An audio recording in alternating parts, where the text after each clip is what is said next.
보시면서 또 축복하는 시간 갖기를 원합니다. 하나님의 성령의 통치를 받기를 바랍니다. 함께 인사 나누겠습니다. 여러분, 굉장히 오래간만에 사도행전의 자리에 왠지 선 듯한 느낌이 듭니다. 세어보면 그리 길지 않았는데요, 한 주 비워졌을 뿐인데 왜 이리 오래간만에 이 사도행전을 말씀을 나누는 것만 같은가 생각을 해보니, 크리스마스 전야제로 한번 빠지고 또 가다가 선교로 한번 빠지고, 이 두 번의 빠짐이 저한테는 굉장히 크게만 느껴진 것 같습니다. 성도님들도 이제 사도행전이 한 주 빠져지면서 바라기는 그리웁다, 사도행전의 시간이 그립다라는 마음들이 있었기를 바라봅니다만, 저의 바람인가요? 여러분, 그 마음으로 사도행전 한 주 이렇게 덤벙덤벙 왔지 않습니까? 한 번을 뛰어넘었으니까 잊어졌던 것들 다시 상기해 보시고 하나님의 말씀에 대한 사모함과 간절함으로 오늘의 말씀을 받아주시길 부탁드리겠습니다. 이 사도행전은요, 끊임없는 고난들이 지속되어져 갑니다. 그리고 저희가 보고자 했던 고난의 주인공은 바로 사도 바울이었습니다. 물론 베드로와 그 12 제자들도 순교의 현장 속에서 하나님의 복음을 위해 살다가 갔습니다. 그러나 사도행전은 사도 바울에게 집중하고 있어요. 더 정확하게는 이방인들, 저와 여러분입니다.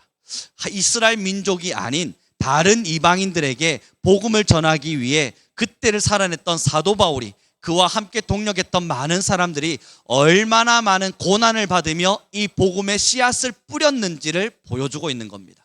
그러니 여러분, 2000여 년의 역사가 흘러 지금 이방인 된 우리가 복음을 듣고 있지요.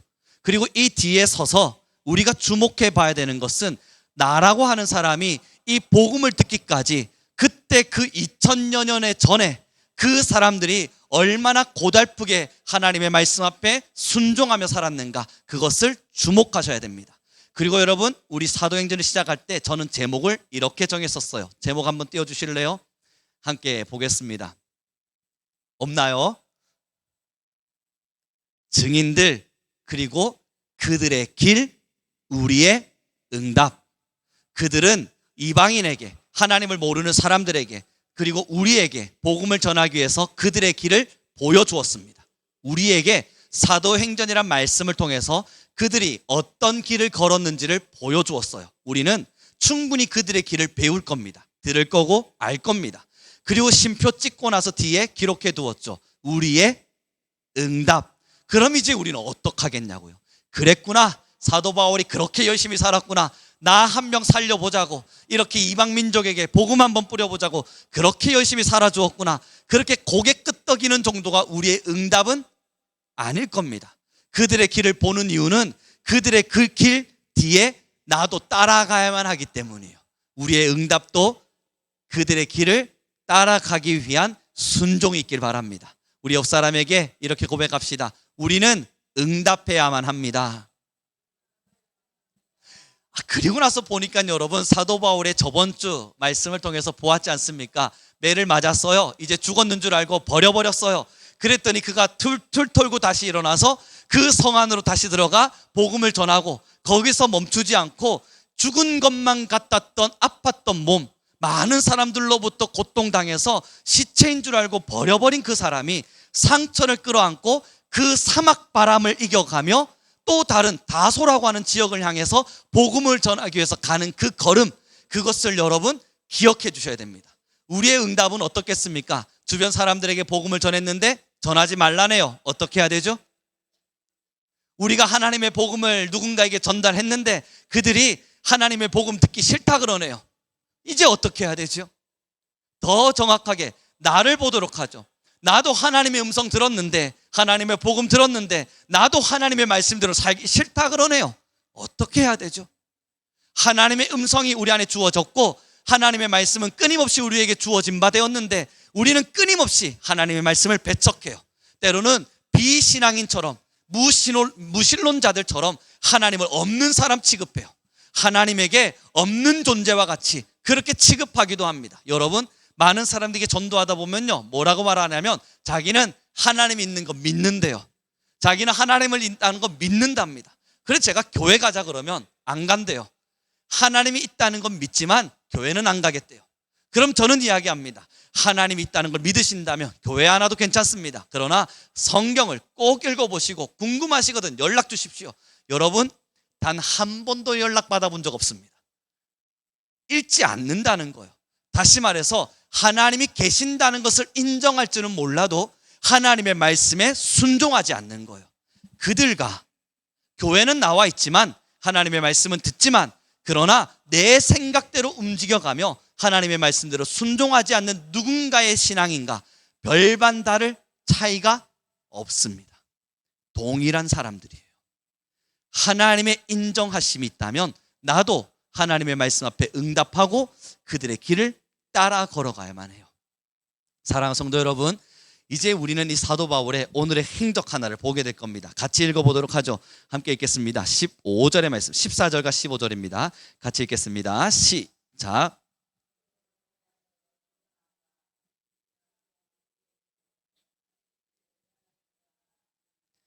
율법과 선지자의 글을 읽은 후에 해당 장들이 이 사람을 보내어 물어 이르되 형제들아 만일 백성을 권할 말이 있거든 말하라 하니, 여러분 사도 바울의 시대가 참 신기한 것은요, 이게 역사적으로도 너무나 신기한 것은 복음을 전할 만한 모든 준비의 세팅이 끝난 상태였습니다.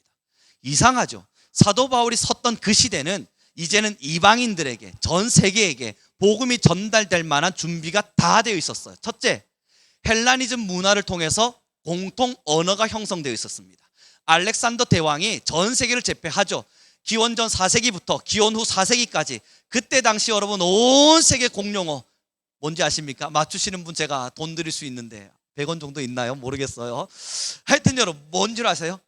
기원전 4세기부터 기원 후 4세기까지 다시 말해서 기독교가 공인화되어지고 전 세계 로마 제국이 기독교를 믿고 하나님의 교회가 세계 곳곳에 세워지기 딱 그때까지 전 세계 공용어가 있어요. 그 언어가 바로 영어라고 말하지 말아요. 그리스어입니다. 고대 그리스어가 있었는데요, 이 그리스어가 간소화되어지면서 그 8세기의 시간 동안 전 세계 사람들이 그 그리스어를 사용해서 언어들을 썼어요.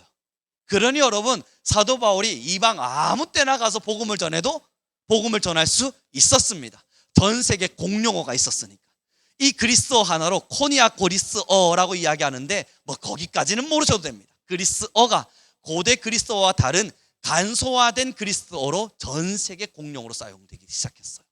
언어가 하나니까 복음을 전할 수 있어. 두 번째, 또 뭐가 준비되어 있었냐면 로마가 전 세계를 통치하고 있었습니다. 이게 뭘 말하냐면 도로망이 확보된 거예요. 로마가 자기들이 제국을 딱 확립하자 말자 여러분 땅이 너무 넓지 않습니까? 이 땅을 어떻게 통치해요? 자기들이 반란이 일어나면 빨리 갈 수 있어야 돼요. 어떻게 하면 빨리 갈 수 있을까? 도로망을 형성하기 시작했습니다. 도로망을 형성하니 여러분 어디든 갈 수 있는 통로가 만들어진 거예요. 육로, 해로 어디든 복음을 들고 곳곳을 향해 갈 수 있는 그러한 시대가 열렸습니다. 또요, 안전해요. 왜냐하면 로마가 통치하고 있었거든요. 로마가 자기들의 반란군들을 통치하기 위해서 로마 그 중심지에만 군인을 배치한 것이 아니라 전 곳곳에 용병들을 두어서 로마의 말 한마디 한마디에 움직일 수 있는 군인들을 배치해 두었어요. 로마가 가장 싫어하는 게 전쟁입니다. 우리가 지금 통치를 시작했는데 다른 곳에서 전쟁이 일어나면 더 땅을 넓혀가거나 하는 것이 어려워지잖아요. 그래서 용병들을 두어서 사람들이 다닐 수 있는 통로들마다 군인들을 두어서 반란의 기미만 보여도 다 모든 것을 다 무력화시켜 버렸습니다. 사도 바울이 여러분 어떻게 그 많은 길들을 도둑 걱정 없이 도적 걱정 없이 강탈당할 것 걱정 없이 걸어갈 수 있었냐고요. 곳곳마다 로마의 군사들이 지키고 있었어요. 그래서 안전망이 확보되어 있었습니다. 그리고 마지막, 사도 바울이 준비되어 있었습니다. 더 놀라운 건 오늘 여러분 사도 바울이 어디에서 복음을 전했죠? 14절 15절에 뭐라고 기록이 되어 있던가요? 그 장소 말입니다. 나라는 아니어도 돼요. 땅까지 모르셔도 돼요.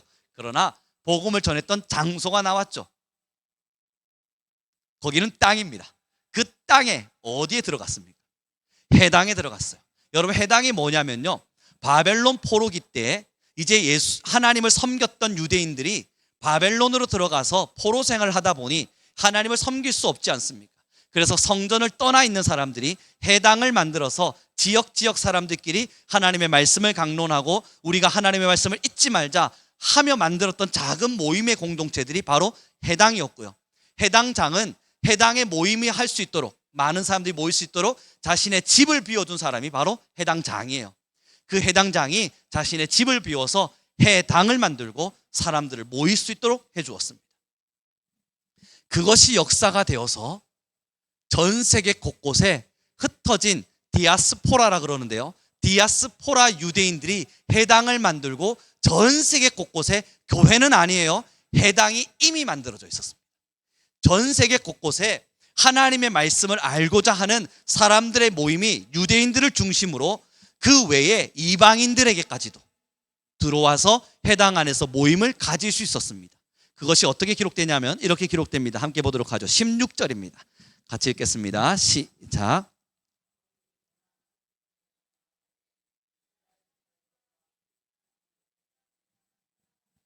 뭐라고 기록되냐면요, 이스라엘 사람들과 유대인들이죠. 그 뒤에는 하나님을 경외하는 자들아 들으라, 이방인들이었습니다. 이방인들임에도 불구하고 하나님의 말씀의 그 아름다움이 좋아서 해당에 들어와 주의 말씀을 듣기를 원했던 이방인들, 그들이 바로 하나님을 경외하는 자들이었어요. 여러분, 이제 사도 바울은요, 어딜 가도 해당이 이미 만들어져 있어요. 그러니 그 해당에 가서 하나님을 알고자 하는 자들에게 복음을 전했고, 그 복음이 씨앗이 되어서 많은 사람들을 구원의 자리로 세웠습니다. 그게 교회의 모태가 되었죠. 여러분, 제가요, 학교에서 복음을 전하다 보면 복음이 빠른 속도로 확산되어져 가요. 많은 아이들이 내가 예수님을 믿겠습니다, 돌아와요. 이번에도 선교를 갔는데 어느 한 친구가 나 이제 교회 가봐야겠어요 라고 말하기도 해요. 그리고 어떠한 친구는 우리 할머니가 권사님인데 이제 교회 가볼까 합니다, 뭐 이야기들도 해요. 그런데 여러분, 대부분 교회를 이제 믿겠다, 하나님을 섬기겠다 라고 약속하며 복음을 듣는 친구들의 공통점이 있어요. 뭔 줄 아십니까? 주일학교를 다녔어요. 대학교까지는 교회를 안 다니는데 대부분, 제가 전도한 거 아닙니다, 하나님께서 그들을 부르셔서 하나님을 믿도록 하시는데, 넌 왜 왔니? 저 주일학교 다녔습니다. 너는 왜 왔니? 저 주일학교 다녔습니다. 너는 왜 왔니? 저 주일학교 다녔습니다. 함께 모여있는 대부분의 학생들, 그리고 저한테 교회가 무언가, 하나님이 누군가 그렇게 물어보는 이메일로라도 저에게 복음을 듣기를 원하는 많은 학생들의 99%는 다 주일학교 출신이에요. 여러분, 이게 바로 해당과도 같아요. 해당은 하나님의 말씀에 대해서 이미 알았던 사람들, 해당은 이미 하나님에 대해서 관심을 가져본 사람들, 그래서 한 번쯤은 하나님의 은혜가 무엇인지, 말씀이 무엇인지 들어본 사람들. 사도 바울은요, 아무것도 없는 이방 땅에 들어가서 혼자 헤딩하고 있었던 것이 아니라 이미 준비된 자들을 찾아다닌 겁니다. 해당을 찾아간 거라고요. 그 해당에 들어가서 그들이 알고 있는 말씀 위에 예수 그리스도를 덮어주었고, 그곳에서 교회가 형성되기 시작한 거예요. 여러분, 지금도요, 그들이 우리에게 보여준 길은 저기 가서 신천지 전도하라고 이야기하고 있는 게 아니에요. 저도 학교 생활하면서 많이 배워요. 제가 복음을 전하자 응답하는 친구들이 다 주일학교 출신들인 걸 보면서, 그렇구나, 하나님이 예비된 자들을 찾아다니는 것이 전도구나. 아무것도 없는 메마른 땅에게 가서 전도하는 것도 맞지만, 그러나 첫 시작은 준비된 자들이었구나. 그러니 여러분, 제가 말씀드리잖아요, 한 게 없는데, 나는 아무것도 안 했는데 왜 이들이 복음을 듣고 변화받는지 저도 모르겠다고. 뭔가 방법이 있었다면 나는 그걸 반드시 우리 교회에 도입했을 텐데, 아무리 생각해도 한 게 없는데 누군가가 미리 주일학교 아이들에게 복음을 심어두었습니다. 그 복음이 어떻게 자랐는지 몰라도 이렇게 저렇게 시간이 흐르다가 어느 날 갑자기 하나님의 은혜 앞에서 폭발적으로 깨어난 겁니다. 사랑하는 성도 여러분, 복음은요, 지금 우리에게 전달되어진 이 복음은요, 하나님의 계획하심을 따라 전달되어진 거예요. 아무 계획 없이, 순차 없이, 하나님의 섭리 없이 그냥 갑작스럽게 우연스럽게 전도되어지고 그렇게 폭발적인 부흥이 일어난 것이 아니라, 하나님은 바벨론 포로 때부터 해당을 예비하셨고, 하나님은 알렉산더 대왕을 통해서 언어를 공용화시키기 시작했고, 하나님은 로마 제국을 통하여 도로를 만들었고, 하나님은 또한 그들의 군병들을 통하여 안전망들을 회복하신 겁니다. 그리고 그들 중 사도 바울을 선택하여 그 사도 바울에게 하나님이 이미 예비하셨고, 하나님이 이미 준비하셔서, 하나님이 이미 세팅화까지 다 맞춰놓은 그곳에 가서 그저 예수님의 이름을 증언할 수 있도록 하신 거예요. 나팔수의 역할만을 부탁하신 겁니다. 그러니 사도 바울이 그 자리에 섰을 때 많은 사람들이 주의 복음을 듣고 돌아오기 시작하며 지금 우리에게까지 하나님의 복음이 확산되어져 가기 시작한 거예요. 사랑하는 성도 여러분, 이 한국 땅 어떤 땅인 줄 아십니까? 이미 1900년대에 순교자들의 피를 뿌렸습니다. 피가 있는 데 없는 모든 곳곳에 흩어져서 전 지역 어디 여러분 한 군데 순교자의 피 없이 세워진 나라가 어디 있습니까? 이 땅 가운데요. 전라도 순교자들의 피, 경상도 수없는 순교자들의 피, 저 충청도 순교자들의 피로 세워져 있는 교회들이 지금 이곳에 세워져 있습니다. 거기까지만 있었나요? 하나님은 여전히 우리에게 계획하셔서 무엇을 주셨습니까? 한국교회의 기도의 불씨들을 허락하셨습니다. 놀라운 기도 부흥들이 일어나기 시작하면서 회개 대부흥 운동이 일어나기 시작했고, 많은 선대들은 기도의 씨앗을 뿌렸고, 그들은 100년 후에 있을 믿음의 사람들, 여러분을 위해서 눈물로 살아냈습니다. 여러분, 한 번쯤 시간이 된다면 그들의 역사적인 기록들을 살펴볼 필요가 있어요. 그들이 오늘의 나를 위해서 기도하지 않았습니다. 그들이 여러분 1900년대 처음 우리 한국 땅의 기도를 보니, 나의 후손들이 살아갈 땅에 주의 복음이 꽃피어질 수 있도록, 내 후손들이 살아갈 이 땅에 하나님의 말씀들이 살아낼 수 있도록 내가 오늘 피를 흘림으로써 나의 이 죽음이 헛되지 않도록 하나님, 이 후손들을 살펴주십시오. 이 대한민국 조선 땅 후손들을 살펴주십시오. 기도가 고스란히 담겨져 있어요. 그 기도의 씨앗 때문에 한국은 대부흥이 일어났습니다. 유래를 살펴볼 수 없는 부흥이 일어났죠. 여러분, 다 준비됐어요. 놀라워요. 학교에 보면 주일학교 한 번 안 거친 아이들이 없어요. 다 주일학교 한 번쯤은 가보았어요. 여러분 어떠세요? 주일학교 한 번쯤은 다 가보셨잖아요. 여러분의 세대들, 우리 권사님 세대 때에도 교회라고 하면 경기 일으키듯 도망치던 시대였는데, 그럼에도 한 번쯤은 주일학교 발 한 번은 디뎌보셨지 않습니까? 지금 학교 가면요, 지금의 20대들 다 주일학교는 한 번쯤 가보았어요. 하나님이 모든 준비를 맞춰 놓으셨습니다. 이제 필요한 건 나팔수예요. 사도 바울과 같은 사명감을 가지고, 때로는 나의 삶에 아픔이 있을지라도 복음을 위하여 걸어가줄 그 나팔수만 있으면 돼요. 문제가 뭘까요? 지금 이 땅에 가장 심각한 문제. 준비는 끝났는데 나팔수들이 사라졌습니다.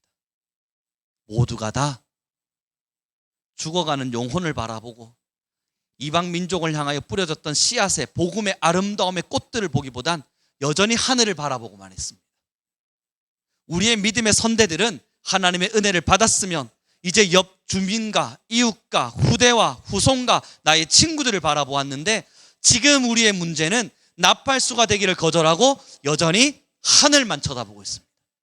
받은 은혜를 계수하기보단 받을 은혜를 계수해 가며, 하나님, 나 여전히 목마릅니다. 나 여전히 배고픕니다. 하나님, 나 여전히 갈망합니다. 나는 여전히 하나님의 은혜가 필요합니다. 그것만을 외치고 있습니다. 여러분, 학교 가서 가장 놀라운 일들이었어요. 아무 일 하지 않았습니다. 예수님 믿어볼래? 교회 다녀볼래? 이제 너에게도 하나님의 사랑이 필요하지 않을까? 그 몇 마디에 반응해가는 학생들을 보며, 하나님은 정말 하나님의 일을 하기 위해 나팔수를 찾고 계셨구나. 복음을 위하여 살아줄 그 한 사람을 찾고 계셨구나. 그런데 교회는, 저는 여전히 하나님 나에게 은혜 주십시오, 하나님 내게 하나님의 기름을 부어주십시오, 그것만 갈망하며 살았구나. 사랑하는 성도 여러분, 사탄의 덫입니다. 늘 말씀드리지만 그건 하나님의 은혜를 갈망하는 우리의 마음속에 있는 거룩한 마음이 아니라 사탄이 여러분들을, 우리 한국교회를 죽이기 위해 뿌려놓은 교묘한 덫입니다. 거기에서 모두가 회복되어야 합니다. 복음이에요. 결국 복음이 답이 되어야 합니다. 내 안에 복음에 대한 소망이 있어야 돼요. 우리 옆 사람에게 이렇게 인사하며 나아갔으면 좋겠습니다. 우리는 복음의 일꾼입니다. 그래서요, 이제는 예배는 폐해도 됩니다. 뭐 이것이 여러분 오해되지 않으셨으면 좋겠어요. 아싸, 그럼 우리 교회에 이제 예배 없다, 막 이런 이야기가 아닌 겁니다. 예배가 폐해져도 된다는 것은 이 예배가 성도를 살리기보단 죽이고 있다는 것을 너무 절실히 알고 있기 때문입니다. 예배에만 목숨을 걸어요. 이 찬양의 시간과 말씀을 듣는 시간에만 목숨을 걸어요. 그래서 이 자리에서 좀 더 나를 감동시킬 말씀을 기다리고 있고, 이 찬양의 자리에서 좀 더 나를 은혜롭게 만들어줄 찬양을 기다리고 있어요. 내가 하나님 앞에 어떻게 살아갈 것인지, 내가 어떻게 하나님 앞에 순종할 것인지, 말씀 앞에 나는 어떻게 사로잡힐 것인지, 그것에 대한 고뇌와 기도와 몸부림은 사라져버리고 이 앉은 자리에서 나는 가만히 앉아있을 터이니 설교자여, 당신은 어떤 재밌는 예화와 감동스러운 이야기로 나를 감화시켜 보십시오. 당신이 오늘 실패하신다면 당신은 오늘 나의 예배를 실패하게 만든 것입니다. 돌아서며 예배의 책임을 수없이 하나님에게, 설교자에게, 예배자들에게 돌려요. 이것이 여러분 지금 우리가 던지고 있는 얼마나 무례한 하나님을 향한 교만인지, 또한 제약인지 우리는 깨달아야 합니다. 지금도 하나님은요, 복음의 사람들을 찾고 있어요. 우리는 예배하기를 패하고 일어나 하나님의 복음을 들고 나아가야 돼요. 사람들이 소망을 잃어가고 있습니다. 하나님은 지금도 죽어가고 있는 수없는 사람들을 위해 기도해 줄 그 사람들을 찾고 있습니다.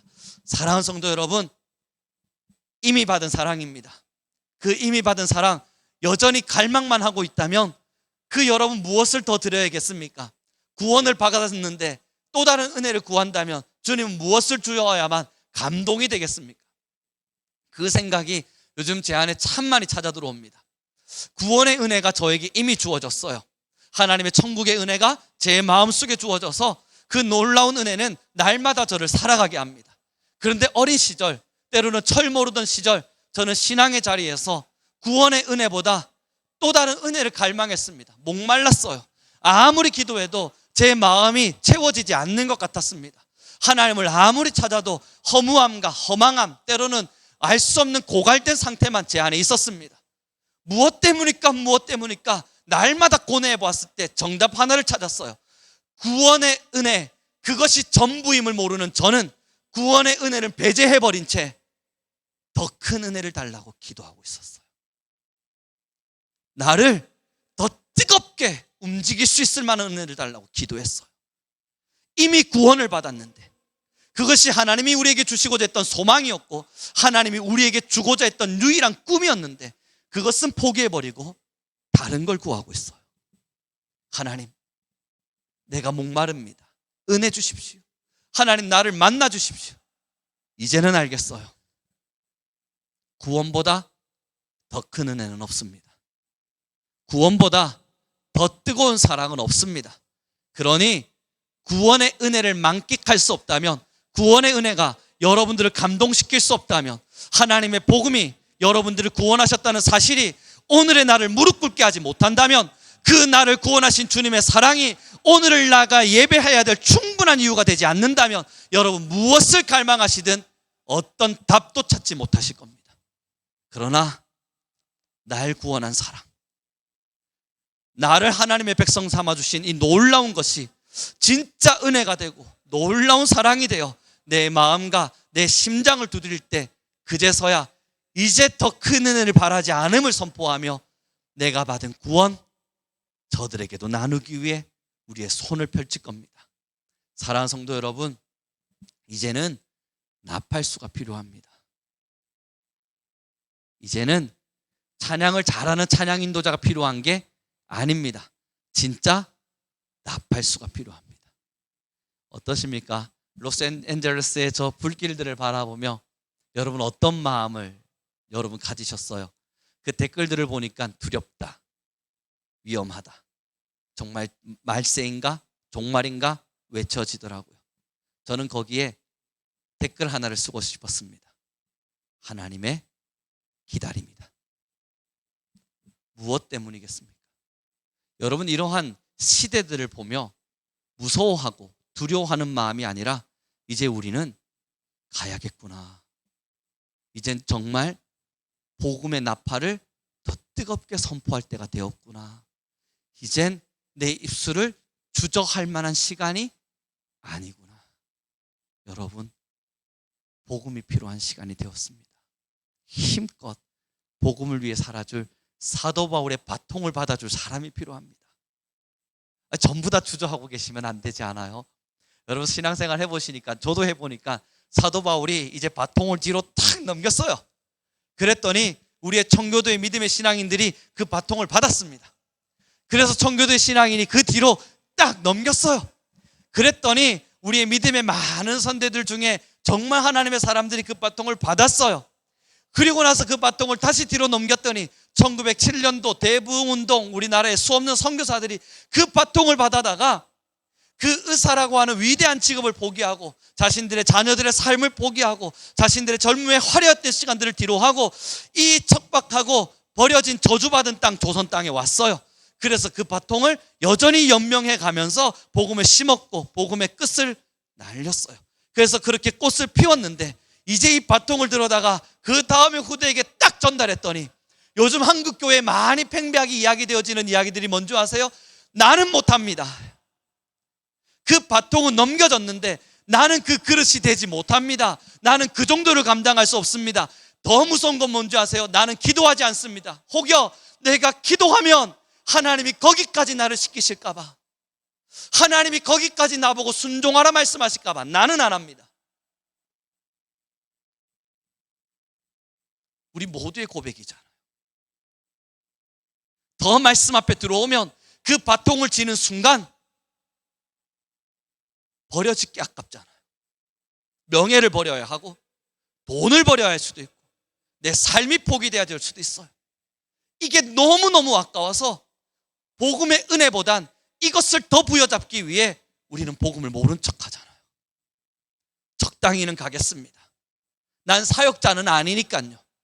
난 사명자는 아니었고 하나님이 나를 부르신 건 아니고, 요즘 좋은 말 있지 않습니까? 난 평신도니까요. 구원받은 은혜는 동일하잖아요, 여러분. 목사인 저만 구원받았나요? 아니잖아요. 우리 언더우드 선교사님만 구원받고 나는 반쪽짜리 구원을 받은 건 아니잖아요. 목사는 반쪽짜리 구원받았고 평신도는 반에 반쪽짜리 구원받고 그런 거 아니잖아요. 모두가 동일한 구원의 은혜 앞에 섰어요. 그렇다면 반응도 동일해야 돼요. 하지 못함이 아파야 돼요. 그래서 여러분, 저도 예전에 저희 자녀들이 정말 예전에 말씀드린 것처럼 누가 갈까 이 찬양 부르면, 예전에 저였다면 너는 가지 마라 뭐 이거 부르고 있었을지 모릅니다. 그런데 요즘 아이들이요, 누가 갈까 그곳에 찬양하면 저는 말합니다. 네가 가라, 너가 가라. 하나님의 복음 부여잡고 어떤 삶을 살아갈지라도 너는 가라. 그리고 화려하게 살지 못할지라도 하나님의 복음을 위하여 끊임없이 살다 천국의 현장에서 그곳에서 만날 수 있는 사람이 되자. 무섭기도 해요. 자녀들이 정말 그 삶을 선택했을 때 아프면 어떡하지? 힘겨우면 어떡하지? 너무 고통스러워서 매일매일을 울며 가슴 찢으면 어떡하지? 그 염려가 왜 없겠습니까? 그러나 기도해요. 하나님, 그럴지라도 가게 해주십시오. 그 삶이 아까워 포기하지 않는 자 되게 허락해 주십시오. 그래서 각자의 위치, 각자의 자리, 그 땅끝의 어떠한 현장 속에서 주의 복음 위에 살다 그렇게 주님 앞에 서게 하십시오. 불과 길어봤자 80년일 테니까. 사랑하는 성도 여러분, 바통을 받을 사람이 필요해요. 복음을 위해 살아줄 그 사람이 필요해요. 똑똑하게 키우는 자녀 좋지요. 명예롭게 키우는 자녀 그것도 좋아요. 그래서 내 노후를 책임지고 나아가줄 내 자녀 그것도 얼마나 좋습니까? 그들이 조금만 더 잘나주면 나는 내 노후 걱정 없이 살 수 있을 테니까 그런 생각할 수 있죠. 그러나 여러분 요즘은 결단합니다. 내가 누더기 옷을 입더라도 그들로부터 내가 어떤 것에 대한 보살핌을 받지 못할지라도 그래서 먹을 것이 없어 주님 나 지금 먹을 것 없습니다. 배고픕니다. 외치게 될지라도 그들이 복음을 위해 살기 때문에 결과적으로 이렇게 도착할 수밖에 없었다면 주님 우리 가정은 그 길에 서 있게 하십시오.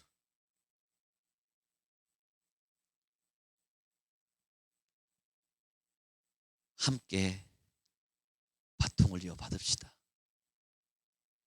구원의 은혜가 우리 모두에게 주어졌습니다. 하나님은 우리를 구원하셨고 예수 그리스도는 십자가의 죽으심으로 자신의 사랑을 우리에게 보이셨습니다. 그것은 우리의 마음속에 상상도 때로는 우리가 그저 인식하고 이해하고 있는 정도도 아닌 하나님의 사랑이었습니다. 이제 말씀을 정리해 갔으면 좋겠어요. 주님의 사랑 머릿속으로 이해하고 있었을 땐 적당히 교회에서 뜨겁게 예배하는 것이 제 전부였습니다. 주님의 구원의 놀라운 사랑 때론 가끔씩 제 마음을 감동시킬 때에는 제 마음에 있는 거 때로는 감동될 때마다 조금씩 떼어다가 하나님께 선심 내밀듯 드리면서 최선을 다하고 있다 말하면 이것이 제 신앙의 전부라 말했습니다.